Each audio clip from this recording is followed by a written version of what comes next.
Evening. Wednesday, so it's time for another YouTube content. Today, a new playlist, a new thing here on my channel. Storytime. Whole idea here will be to share some stories with you guys. Some of them will be funny, some of them will be embarrassing. Some of them will be stories that somehow are important for me.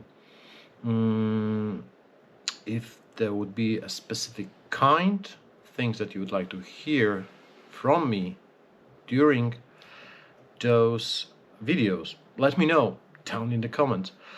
But for now, for today, I prepared 3 stories.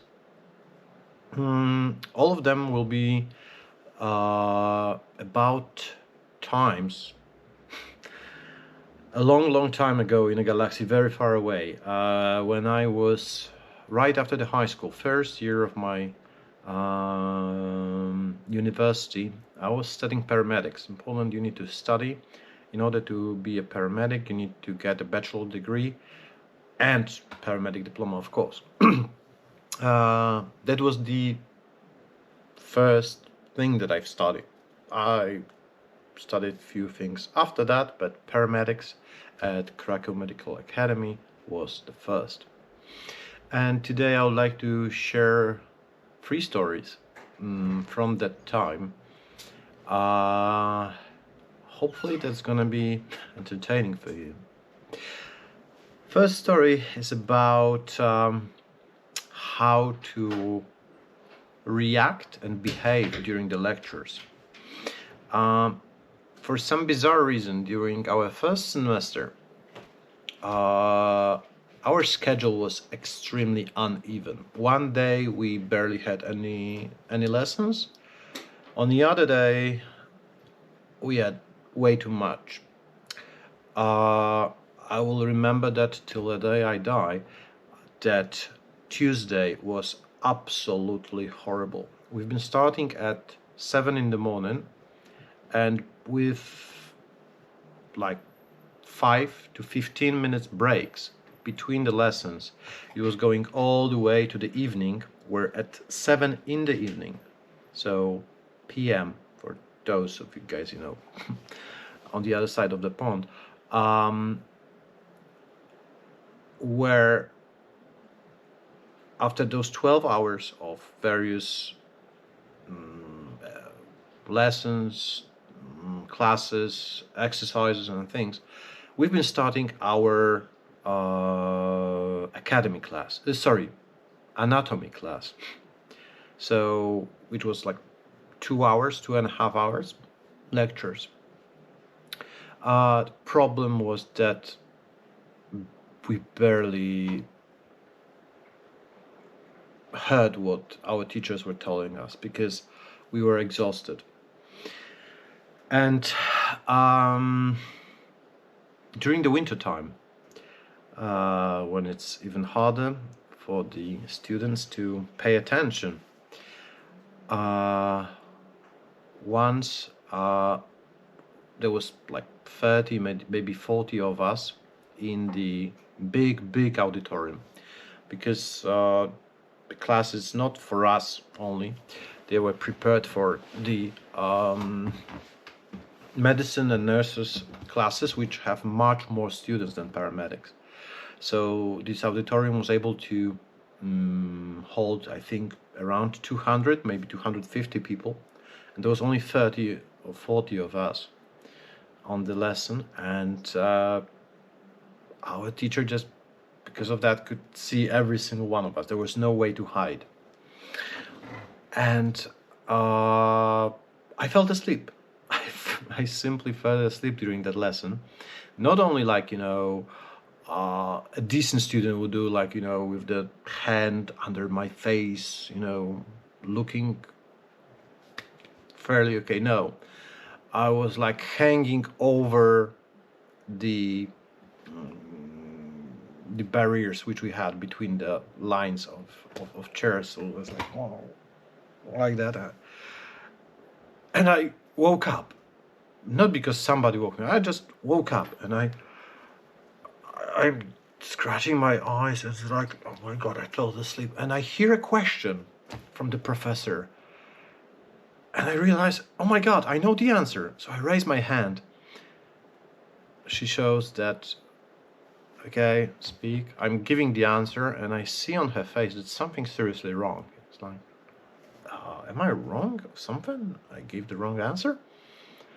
She looks at me and she says, the answer is correct, sir. Very good. But when you sleep on my lessons, please have a decency to at least not to speak while you sleep. So whole class was looking at me laughing, and yeah, still I was kind of proud of myself because, you know, woke up in the middle. I heard a question, I knew the answer. That was kind of something. But to be honest, I really liked the anatomy classes. I was pretty good with that.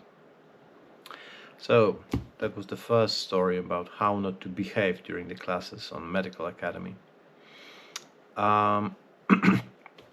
Second story is about our first rotation in the hospital. After the first semester, we've been divided into groups, and each group landed on one of the hospital's units. Because I got fairly good grades, I was at liberty to pick on which unit I will be spending those, I think those 2 weeks. And my initial thought, because we had several units from which we could pick, was surgery, because it's surgery. It's not the most serious stuff. But somebody told us that, yeah, it is interesting, yeah, it is hard, it is, requiring a lot of knowledge and so on, so it might be interesting, but you're students, first year, first semester, no one will allow you to do anything. You'll be just bystanders there, you'll be just watching, if they will allow you. So I thought, no, okay, that's not for me. I want to really do something during that 2 weeks. And I picked something which I thought will be the most challenging. And I still stand by my decision. And it was geriatry. So for those of you who don't know, geriatry is the unit for old people. Basically every patient which is there, apart from the main reason why he is in the hospital, will have the whole list of other diseases and problems that he will have, both mental and physical. So extremely challenging place to go. And I really believe that that was a good choice, actually. But you must imagine one thing. First of all, I was like 20 years younger than I am at the moment, but I had a really, really long hair, like middle of my back, more or less, really long hair. So every day, my colleagues had to make braid my hairs because, to not lose them into something, so it will be hygienic. But those old people, the elderlies, were not really fond of a young guy with a long hair taking care of them. It wasn't much problematic, but yeah, it was sometimes a bump. And one day a head nurse came to me and she said, okay, here's the list, prepare a set for yourself and go through that list, and each patient needs to have their glucose check. Many, even not, I would even say most of the patients had diabetes because of their age. Sometimes they had it for like extended period of time. So the glucose level had to be checked.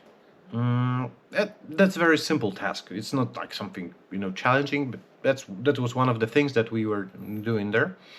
So I prepared the set on some kind of a trace or something like that, and I took the list and I was going around the unit, you know, into every room where I had to go, and one patient refused, like, no, you're not gonna touch me, you cannot do it. And okay, I cannot force him to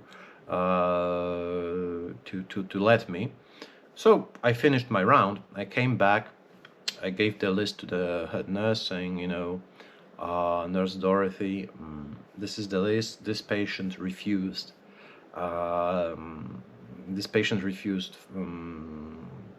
Me to do the exam. And she's saying, really? Okay, let's go. And she, you know, she was a tough woman. She's seen a lot already. So she took me. She entered the room. She said, Mr. I don't remember his name, doesn't matter, Johnson. You know, this young man will now check the level of your glucose. And he's like, no, yes, and you have nothing to say about it. Okay. So I took the needle, I checked it. Everything was fine, and he was like, oh, I haven't felt a thing, the pinch, nothing. And I was like, oh, okay, nice to hear. Next day, the same task was assigned to one of the girls from our group. She was the kind of a student. Everyone had this person. She really wanted to have straight A's from top to bottom. She wanted to be the best in everything. It's like there's no option for failure.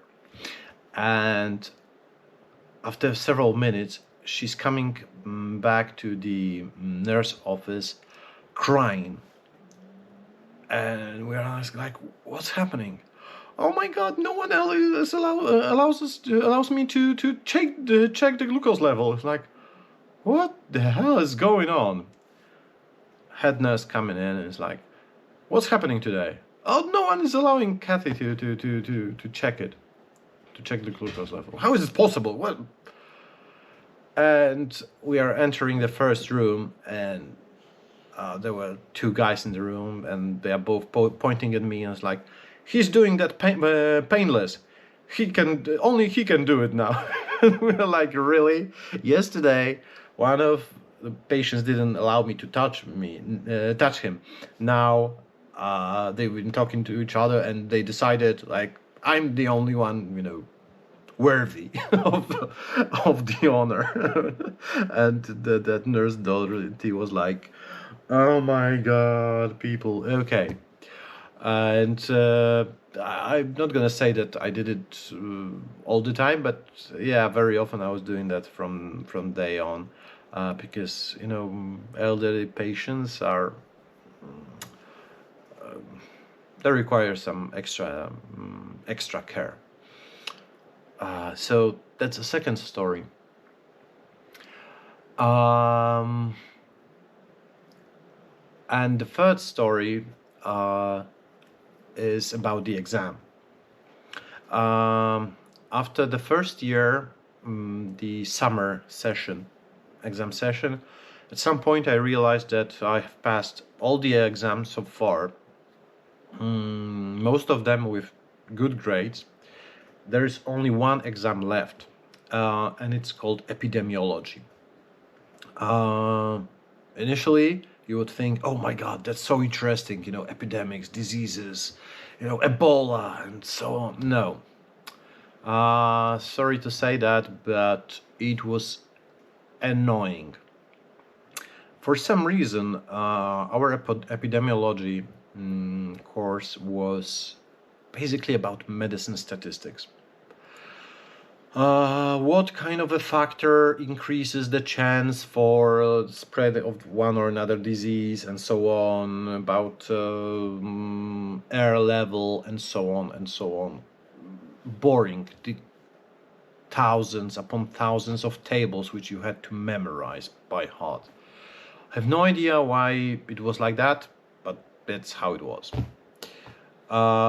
at least at the beginning, because that was the epidemiology 101. Later on, we had in next upcoming semesters we actually had some more interesting stuff, but the first was absolutely terrible.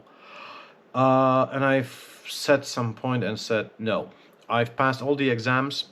I don't have enough energy, a will to learn those numbers, thousands of numbers. No, sorry. After the summer, in September, you have the additional session, exams session for the people who didn't pass the exam before the summer. So I told my parents, you know what, I've passed all the exams so far. Most probably I'm gonna fail the epidemiology. Sorry, I don't care. It's not giving me anything if I'm gonna pass this exam in the first term. Sorry, I'm just gonna do it after the holiday, after the summer, and that's it. Of course, I'm gonna go to the exam, I'm gonna try, but I'm not learning, I'm not gonna do anything. And they said, okay, yeah, we understand. If it's your choice, that's okay. So I went to the exam, and I was a little bit lucky, to be honest, because the exam was, ABCD. And during the high school, my biology teacher told us always, when you have the ABCD test, don't try to find the right answer. Eliminate those which are obviously, or according to your knowledge, incorrect. Because instead of 25% chance when you have ABCD, if you're going to eliminate at least one, you're increasing your chance of picking the right one, even if you don't know the answer, to 33%. If you're going to be able to eliminate two, that's 50%. And sometimes you're able, like, okay, this is obviously incorrect, this is obviously incorrect, this is I don't think it's correct. You are getting that one answer. That's a good thing. So yeah, that's how I approached the exam. I was eliminating answers which were obviously incorrect, or at least they didn't seem correct. And that's how I went through the whole test. It was, I think, something about 100 questions. The test was on the same level of being boring as the class itself. So I think a week later, colleague of mine calls me. She was like a head student. You know what? I cannot do it today. Something came up. Would you be so kind and go to our office? To the Epidemiology Institute, and pick up our results, because they are already there, and bring to the course office, so they will put it into our indexes. Indexes were like small books where our grades were noted. I said, yeah, why not? Yeah, not a problem. And I'm waiting in line, and I hear a chat that from our course, which altogether our whole year was 52 people, if I remember correctly. Only 7 passed the exam. Basically, the fail level was incredibly high, and then for the year, I was expecting that. It's not very easy and not very pleasant to memorize those kind of things. So yeah, people who are studying paramedics, they are a little bit more of the active side. They are not the kind of people who are sitting with the books and memorizing numbers. So yeah, I'm not that surprised. So the line moves forward. Finally, it's my turn. I'm saying, okay, paramedics, year 1. Yeah. I need to pick up the list. Yeah, here it is. Please sign. Yeah, thank you. And of course, I want to confirm my feeling that I obviously had to fail, because come on, I haven't learned even 5 minutes. I haven't spent with notes, with book, no, nothing. And I realized that I'm getting B in the United States, grade 4 in our, the scale is different, doesn't matter. Basically a decent grade. Is like, what? So I'm checking once again. It's like, yeah, not only I passed the exam, I actually got the B. It's like, wow.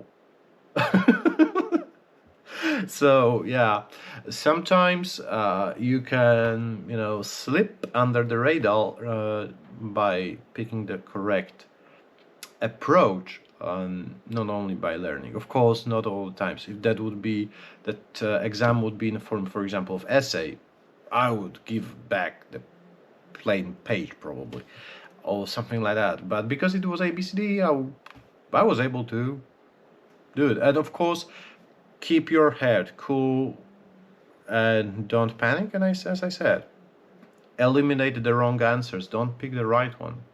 Unless you're 100% certain that you know the answer. Yeah, that. But I wasn't sure of anything.